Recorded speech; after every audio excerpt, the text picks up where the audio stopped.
సైన్యం నుంచి సత్కారాలు, అవార్డులు, గౌరవాలు, పోస్టింగ్లు తీసుకున్నోళ్ళు ఉంటారు కదా. అదేనులా సచిన్ టెండూల్కర్, ధోని, కపిల్ దేవ్, సినిమా యాక్టర్ మోహన్ లాల్, అనురాగ్ ఠాకూర్ అసొంటోళ్ళు వాళ్ళందరినీ టెరిటోరియల్ ఆర్మీ అంటారు. అగో వాళ్ళంతా యుద్ధంలో భాగంగా పోతున్నారట.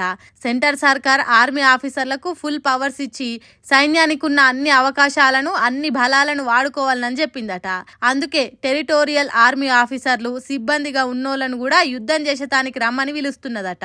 అంటే ఆటగాళ్ళు, సినిమా యాక్టర్లు, సెలబ్రిటీలంతా ఇప్పుడు తుపాకులు పట్టుకొని భారత్ పాకిస్తాన్ బార్డర్ లో యుద్ధం చేస్తారా అని అనుకోకుండ్రి. వాళ్ళని ఏ తీరుగా వాడుకోవాలనో అట్లా పని చేయించుకుంటదట ఆర్మీ. ప్రజలకు సందేశం ఇచ్చేతానికి, సైనికులకు గుండె ధైర్యాన్ని చేసేతానికి, దేశాన్ని కాపాడాలనే హుషార్ సైనికులకు నింపేతానికి, ఇవ్వేగాక అవసరమైతే యుద్ధ రంగంలోకి దిగి శత్రువుతోని పోరాటం చేసేతానికి ఎవరెవరు ఏమేం చేస్తారో దాన్ని బట్టి ఈ టెరిటోరియల్ సైన్యాన్ని వాడుకుంటారట ఆర్మీ ఆఫీసర్లు. ఇప్పటికీ దేశంలో అసొంటి టెరిటోరియల్ ఆర్మోళ్ళు 50,000లకు ఎక్కువనే ఉన్నారట.